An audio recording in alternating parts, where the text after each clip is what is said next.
So you were recently featured on LadBible about being what was their quote? Something about my boyfriend pays for everything. Talk to us. What happened there? Okay. So the made up quote, which I have to emphasize was completely made up, I never said, Yeah. was I make my boyfriend pay for everything. I'm an investment and I should be spoiled.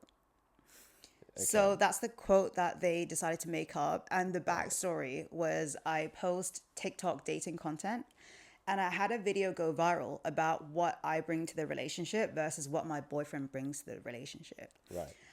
Now, a journalist called me and she was like, hey, I saw your video. I would love to do a story to like show people the dynamic of your relationship. Yeah. And me, knowing journalism is like a bit, can be twisted. I was like, yeah, sure. Like, I would love to share the message, Yeah. but only if you can promise me that like it doesn't get twisted. So she was like, of course, like no problem. I'll write it and everything gets approved by you before we like release it. She said that to you. Yeah. Damn. So I was like, great. She writes the article. She calls me 2 weeks later and she goes, hey, I've written it. I'm going to read it back to you. We can edit it together before we release it. The version she wrote was great, right? It basically showcased how men and women can bring different sorts of values to the relationship. Yeah. So I signed off on it. I was like, this is great, like perfect. I love it. And then they sold it to the tabloids, like the Mirror and LadBible and Puberty and other, I guess, news outlets. Yeah. And that's when it got changed. Ah. The tabloids changed it. And so I remember like even after it got released, I was talking to the journalist. Yeah. And she was like, hey, unfortunately, we don't control what they do with it once we sell it to them.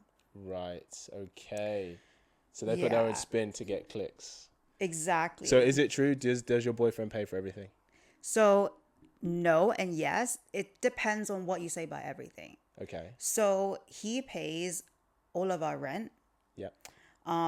And in terms of bills, it's very much 50-50 depending on like, like some stuff is still in my name because he moved into my place, not the other way around. Sure. So some stuff is still in my name. But for the stuff that's not on direct debit, it would be both of us depending on whose card is easier, things like that. Of course. So he does pay for like all our rent. Yeah. Whenever we go on dates, he pays. When we go on holiday, he pays. And the main thing I want to focus on is he pays, but not because I make him, but because he wants to pay because he believes that the man should be the provider in the relationship. I hear So that. there are still some things that I pay for myself, like the stuff that has nothing to do with him. So if I want to go shopping, for example, I'll pay for myself. If I'm going out with my friends, I'll pay for myself. Occasionally, like he wants to pay for me, but it's just like on a case-by-case basis. I hear that. So what if, for example, I don't know, what if, for example, you go out on a date and he's like, oh, babe, can you get this one? Would you be good to do that? Yeah, I would. Because if he's paying like 99% of the stuff that we share, Yes. if I'm occasionally like, babe, like I'll get this one. Yeah. He'll probably laugh at me and be like, don't be silly. Yeah. But if it was, it's happened where like his card gets declined because the bank flags it, I'll just use my card and it's fine. Okay. And you're not like, oh, babe, make sure you transfer me. Like, No. That's the thing in our relationship is it's not like, it's not the whole like flatmate situation where you're not like keeping track. yeah, like you owe me £1 for the tissue roll, so that sort of thing. Now, give me that pound, innit? Give me the pound. I want the pound for the tissue, all right? I paid for that. Times are hard. I love that. That's so funny. So I think, because I think seeing that article, I saw it blow up and I was like, oh, I wonder how Hannah's feeling about this. Because it does definitely give the impression of like, oh, my man pays for everything and I'm just kind of chilling, doing whatever I want or whatever. That's definitely how they painted it. And I guess it's, like you said, it's kind of, the foundation of the basis from where that comes from is true, but it's not so much, like you said, that you're just, what's the word? It's not like a tyrannical thing. Like, this is my cash pig, basically, just paying for this lifestyle. And like, I get it. That's what sells is essentially they painted me as a gold digger who does nothing all day and painted him as a simp who got manipulated into paying. Yeah. Which does happen a lot. It does happen a lot.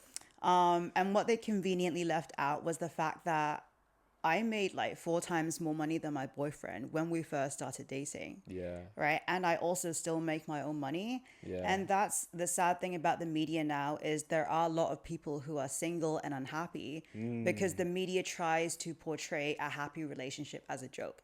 Yes. Like as a woman, Yeah. if you have a standard where you want a man to provide for you, then suddenly you're a gold digger.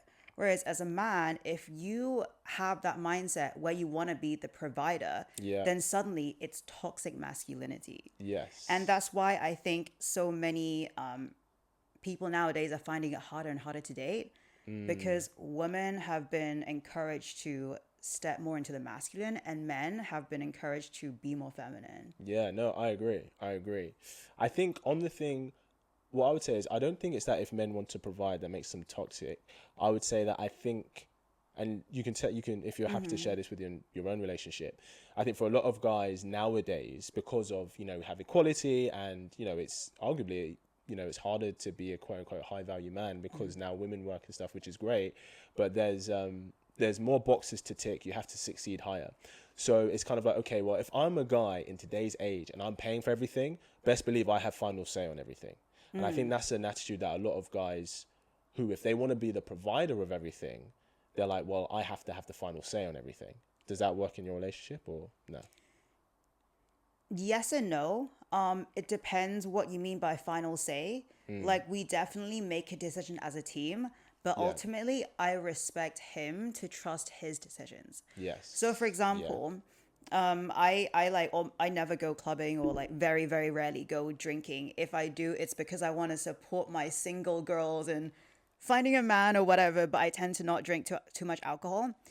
If I'm wearing something like dressed up for a club, which I don't really even go clubbing, and my boyfriend's like, hey, that outfit is a bit too much. Is it okay if you wear something else?